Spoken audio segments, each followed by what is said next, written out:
melihat pertumbuhan ekonomi Indonesia dibanding pertumbuhan ekonomi dunia, kita masih jauh lebih baik ya. Tadi kita udah bahas bahwa walaupun pertumbuhan ekonomi dunia diperkirakan akan kontraksi 5% tahun ini oleh IMF, namun ekonomi Indonesia masih kontraksi di 0,3%-an. Ya. Dan kalau kita melihat dengan kebijakan fiskal yang relatif konservatif 10 tahun terakhir ini, maka masih ada ruang fiscal space untuk menambah hutang negara dan untuk memperbesar defisit APBN-nya, walaupun tadi yang seperti kita bahas hanya selama 2-3 tahun ini. Kebijakan moneter bagus ya, bisa dipangkas suku bunga ya, tapi juga tidak bisa terlalu tajam karena kalau kita melihat kurs rupiah, rupiahnya juga bisa rentan kalau misalnya suku bunga acuan bank sentral itu dipangkas terlalu tajam. Yang kedua adalah kita melihat suku bunga acuan bank sentral di Amerika Serikat, di Jepang, di Eropa sudah mendekati 0%, bahkan 0%, tetapi tetap saja ekonomi mereka kontraksi. Sehingga jangan sampai ada yang namanya liquidity trap, di mana suku bunga itu bisa begitu rendahnya, tetapi tidak ada demand untuk liquidity, tidak ada demand untuk loans. Nah, disinilah kuncinya kebijakan fiskal. Ya. Stimulus fiskal itu begitu penting, dan yang lebih penting adalah implementasinya. Karena pada hakikat biasanya yang namanya pencairan dana APBN atau implementasi proyek-proyek itu terjadi di semester kedua tahun fiskal, tahun anggaran, ya, bahkan di triwulan keempat.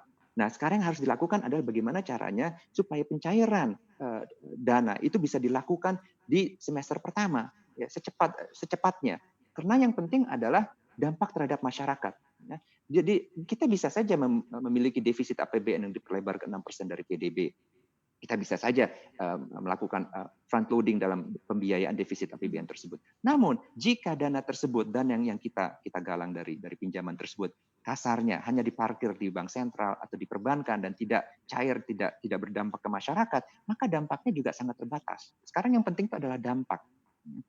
Kita akui bahwa hampir di seluruh dunia ini pemerintah itu melakukan hutang atau mengakumulasi hutang mereka dalam tingkat yang sangat tinggi. Ya. Kita juga harus mengakui bahwa central bank di dunia ini memangkas suku bunga secara agresif. Tapi kembali lagi, intinya adalah dampak.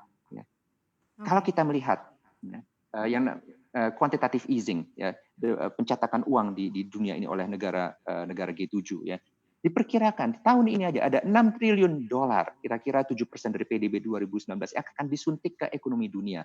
Itu belum kebijakan quantitative easing oleh bank sentral di negara berkembang. Namun kontraksi ekonomi sektorial nyata. Kemana uang itu akhirnya pergi? Ke pasar finansial. Makanya kita melihat bagaimana bursa saham China, Shanghai Composite Index, itu sekarang sekitar 9% lebih tinggi dibanding sebelum COVID. Pak Fauzi, ini padahal itu awal dari COVID. Ya. Oke, ini persoalan yang ada di Indonesia adalah mengenai demand begitu ya. Walaupun kalau dari sisi fiskal udah juga besar-besaran begitu ya. Suku bunga juga diturunkan untuk meningkatkan lagi daya beli.